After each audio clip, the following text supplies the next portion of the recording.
Byron Nelson is the father of the modern swing. He was the first player to find the ideal swing with which to play steel-shafted clubs. It's a swing that other players have been trying to copy the essential features of since the mid-1930s. Meet Byron Nelson now on Golf Talk Live.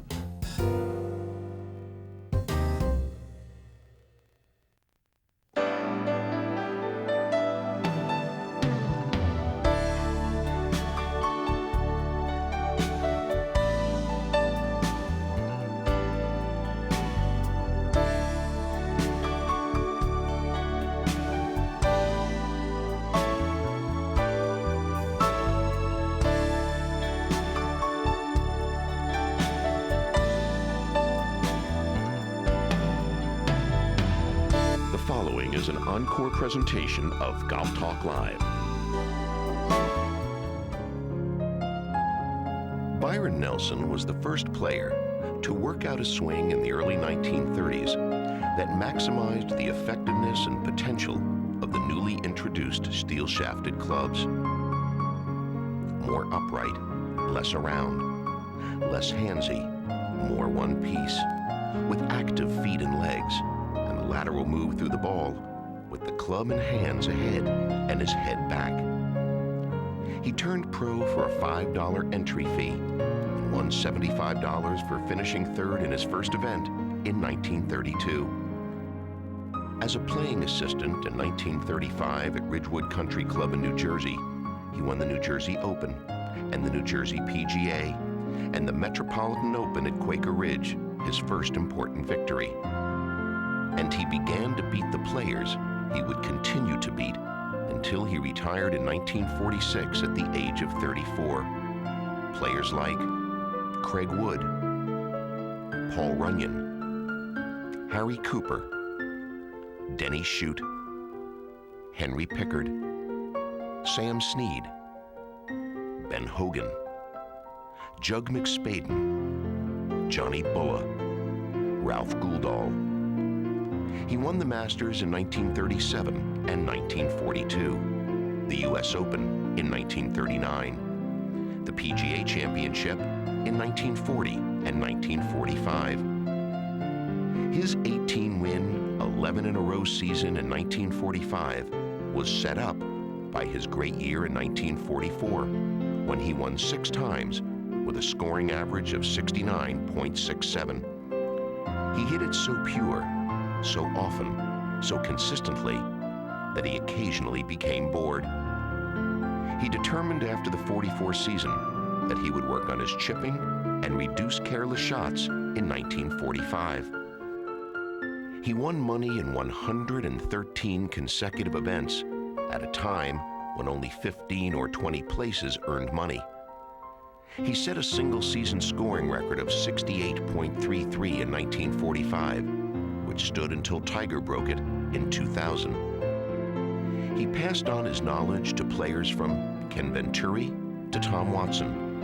And today at 88, when he sees a player on television like Justin Leonard with a waggle that Byron deems too handsy, he picks up the phone, asks to see Justin, and makes the several-hour drive to demonstrate how it's done, just like he's been doing since 1932.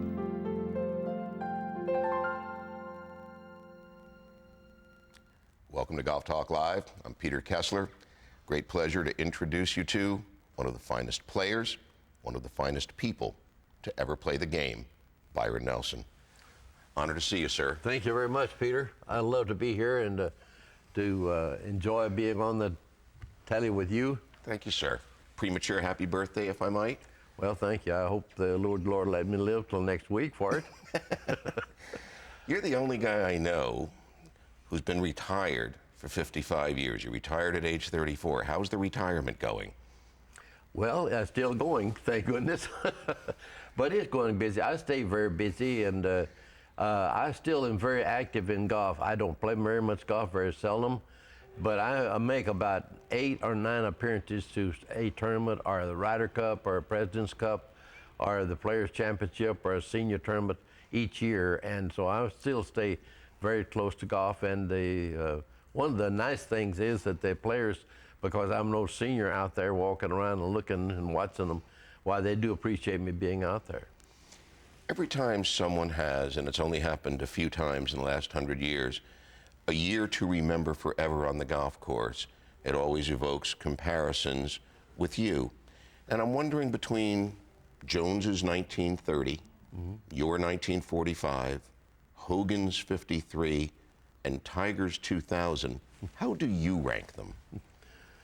Well, I'd kind of rank them in the way you just started, because actually, see, Jones's has been kind of played down, his Grand Slam in 1930, and the reason for it was, see, people now feel that the amateurs don't play like the professionals. But see, there was so little money in golf in those days that the fine amateurs stayed amateurs because they went into business and made a living in a business.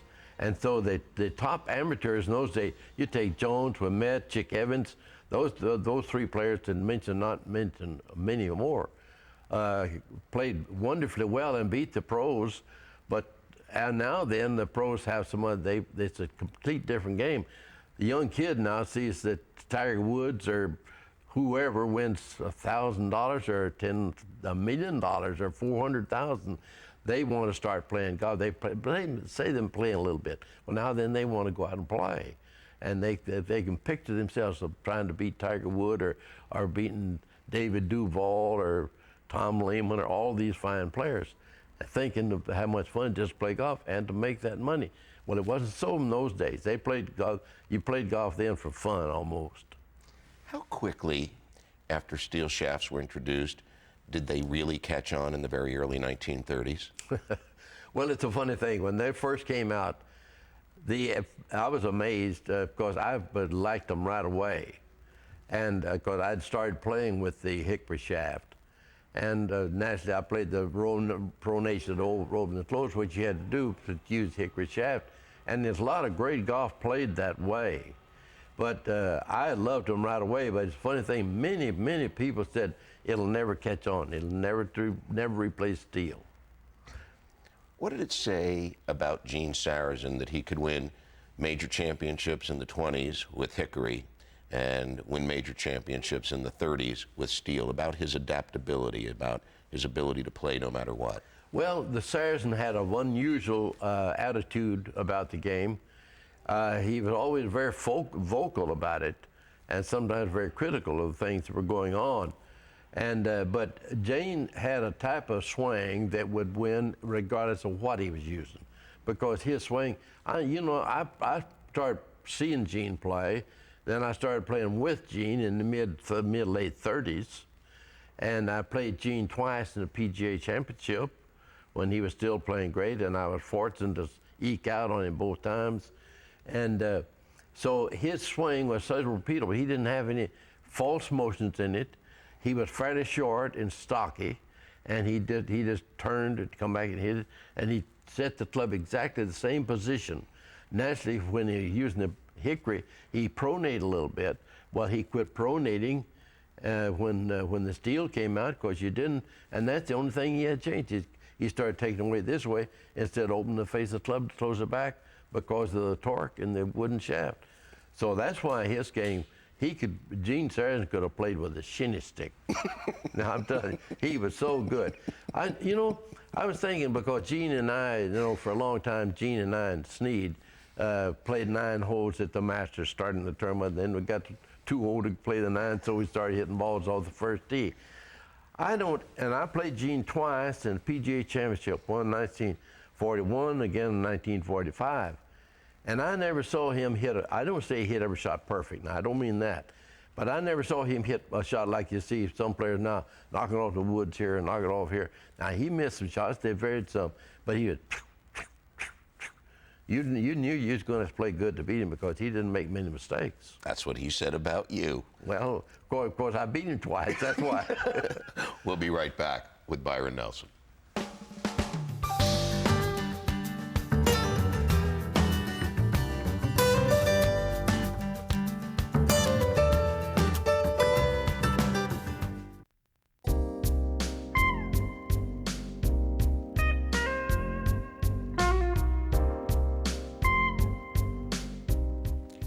A lot of people would say that the three greatest golf course architects were Tillinghast, Donald Ross, and Alistair Mackenzie.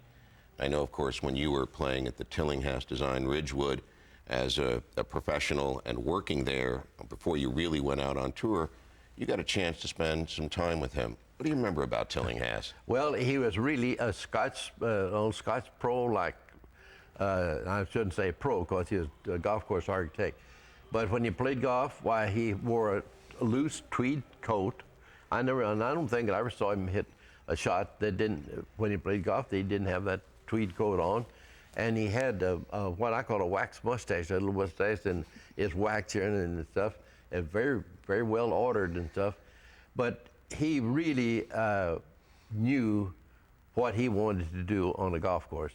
Just almost, he could just look at a hole, look at a piece of property, there's a hole there, and tell you, he just see right then in his own mind what he wanted to do to that hole. He didn't have to say, well, I don't know about this, I'll move this. But he's boom, boom. And I thoroughly enjoyed Ridgewood and my association with him there. I didn't see a lot because he was still working those days. But I did see him and played golf with him a couple of times and watched him play some around there because of the name of Tillinghast. Even then, when I was young starting out, it was very prominent. Was he a little bit of a character, would you say? Yes. Yeah, not a mean character, a good character. He's a funny sort of guy, and had a great sense of humor. And but he was when you start to say something, when you say something to him about a golf course, I didn't, of course, because I just stand back in awe. But people talk to him about a golf course, why, there was no argument to it. He did it, and he didn't say. He said, well, you think we ought to put a bunker over there? He didn't say, you think, we put a bunker there, we're going to do this, we're going to do that, and that's what happened. How important did Ridgewood turn out to be in that it was the last place that you really worked on your game before you went out against the other great players of the world, in that it was a great test of your swing and a great test to expose potential weaknesses that you might have? Well, I think it was a tremendous step forward. It was my first big step in golf. When I went to work for George Jacobus in 1935 and 36 as his first assistant, and I tell you, the fun, I'll mention this just a passing, that my fee for working for me in the summer, the full summer, going there for the Masters there, was $400. $400. Man, you can't go down and buy a steak dinner for much less than that now. But anyway, that's beside the point. But it really, they had three great nines there, that east, west, and center. And the east and the west were considered the better, but the west, but the center, I mean, east and the west were the two main ones. The center was a good nine also. But having that in the background, when you play and learn to play a golf course like that was and is, then when you went some other place, you're not finding something that's more difficult, so to speak. You had to learn to play every shot that you knew of at Ridgewood. And so that was a big step to me, and also it was a great help to me because George Jacobus was president of PGA all the time out there. He was president of PGA for a long time. And I learned a lot of things about running a golf shop or running a tournament and doing certain things. And Peter, the thing that started me, there's never been much said about it, but in 1935, the Ryder Cup was at Ridgewood in the fall of the year. And I was, of course, assistant there, and I was there. And I had plenty of clothes to wear and everything, but all of a sudden now, then here's these great players. They got slacks alike, shoes alike, clubs alike, I mean, bop bags alike, and they had these parties to go to. And I said to some of the caddy friends, some of the young players around there, I said, boy, I'm going to get on that Ryder Cup one of these days. And fortunately, I made it 37 because I won the Masters in 37, and that was the climax thing that got me on. But that really was fortunate for me my whole career. I got into things when I went to work at Texarkana. It was a good golf course, my first job. Then I went to Ridgewood and working there, and then Reading, and then to Inventor and Toledo. Well, I was stepping up in the echelon of being club pro all of that time. And the start that I got there was tremendous. You're mentioning Reading, and the $400 unrelated reminds me to ask you that before you won your first Masters in 37, you had just gotten the job to be head pro at Reading Country Club. And one of the things that sort of spurred you on to play better, as it always seemed to, was you needed money to buy merchandise for the pro shop because it was time to open it up. Right, and I had money to eat on stuff, but I had no money to, and I had no credit with the corporation, with the people in the club manufacturers. So I won $1,500 in men. I thought that soon went too, but that gave me something to get started on, and I talk to people about it now, some of the young players, and it's hard to believe they don't think you could even eat, with the amount of money we made. But things were kind of equal. As they got more, we got more, you got more, and they did more. So that background I have, I wouldn't take anything in the world for it, because it taught you some things, and that taught me then seeing people that go bankrupt and people that happen to them that go at that. Then I stayed out of debt. I wouldn't buy anything that I couldn't pay for. And I learned that in those business years, working for Jacobus, working at Reading. And that was a very big thing, having the forcing thing for me to get started under people like that. And then when I went to Reading, was a man named Stan. I never been able to make a speech. And I hadn't had any opportunity to make a speech. And Stanley Giles was my boss, almost the owner at Reading, Pennsylvania. And I signed a contract the 1st of April to go to Reading in 1937, go to Augusta, win the tournament. I come back, I'm the top dog in Augusta, Reading, because no champions have been there before. So there was about 2 weeks' time when he called me up one day and said, Byron, I'm going to the Rotary Club, won't you go with me? And I said, okay. So on the way to the Rotary Club, he said, you're going to make a speech. Well, he scared me to death. I said, I've never made a speech in my life, Stanley. He said, well, Mr. Giles, I called him. I said, all you got to do is tell him how you won the tournament. And I said, well, I shot the lowest score. Nobody does a chat better than you do now. You've definitely figured out how to get it done. Don't go away.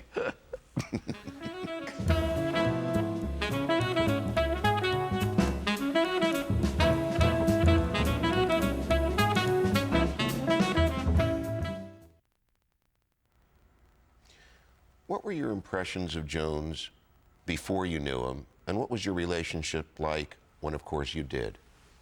Well, my first impression of Jones, I'd read a little bit about him in the late 20s, because right in the late 20s and 30s when he was the greatest, even though he was great from 20 to 30. But when I started reading about him, well, then I never thought about trying to copy him or emulating him in any way, because he was an amateur and he was a businessman. He was a great attorney and stuff. So, and he played golf in a fashion. I saw some pictures then in the movies. You go movie theater and see him, and he made a film. And he played differently than I felt I could play and like to play. And that he was free and easy, and his swing was almost loose at the top, and he had great long rhythm and moved a lot through the ball like that. And I never did play quite like that, but I wasn't criticizing the way he played, but that part I didn't have with him. But then when I went to Augusta and got invited there for the first time in 1935 and met him, why, I'd never met him before, and I was very much impressed with him because his mannerism and the authority in which he spoke about the game, about how you played, and stuff. I was amazed how much that just being around, hearing him talk, not talking to me, but hearing him talk, conversation, of how smart I thought he was about the game, and of course, he was. And then, of course, after 1930, the only place he ever played him where he played at Augusta, and I played with him a few times down there, and became very close to him and a very good friend of his, and admired him tremendously, and he had such a great command of grammar, of the English language, that is remarkable to me, because I just talk Texas talk, and I admire him tremendously. I don't know anybody that, in my growing up days, I don't think there's anybody in golf that I admired him more than I did Bob Jones. And then when I got to play with him some at Augusta, and I know I played with him in, I think it's 1942, in a practice round, he and I were partners against a couple players I will not mention, and those couple players started birding the 7th hole, and Bird Claire flew for 7 straight holes. and we were playing with them, and they never won a hole. Jones shot the last 9.32. So that's my impression of Jones. When players today find out that you really didn't change your swing after 1936, and you could literally put your clubs away for a few weeks and come back out and make the same swing you had made up the 18th hole of a tournament you won, what do they make of that? Well, I think I have been told by some pretty good players, quite good players, that I played all right, but I should have practiced more. And one person that did that, one time we were, Ben Hogan and I tied for the Texas Open at San Antonio.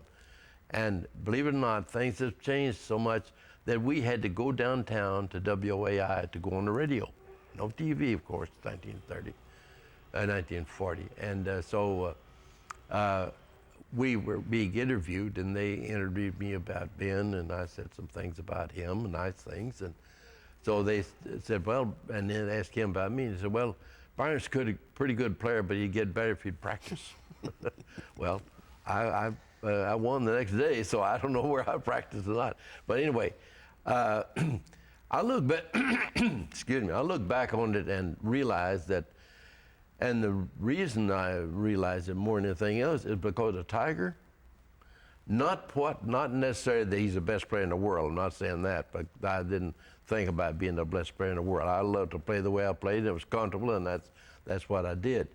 But I realized that he does things, we were going to discuss Tiger, so we're just going to talk to Tiger. So I watched him and know him so well since he's 14, that he still is working on his golf game to get better and better and better.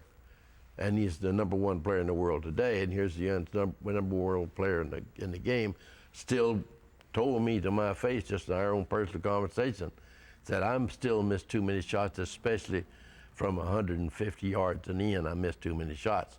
He didn't talk about around the green, because he's good there. But so I've had a feeling about my own game, speaking of Tiger and Jones, now, I didn't necessarily then, but I look back now and know I did not putt well. I didn't putt badly, but on one area, the circle about 12 to 15 feet, that's called the scoring area when you play. You kind of need to make a lot of those. And I didn't make many of those. I didn't three-putt very often, and I was a good leg putter, and I was a good short putter. But I didn't make as many of those as I felt that I should. And Tiger, when he's not putting well, he don't say I didn't putt well. I'm not rolling the ball right, and I think that's a better expression. When we come back, let's take a long look at his golf game, and we'll also you'll compare his swing to yours, and we'll do all of that in just a moment. As we leave you, let's take a look at a graphic that shows just how dominant Byron was from a special period, really from 1939 through 1946. We'll be right back.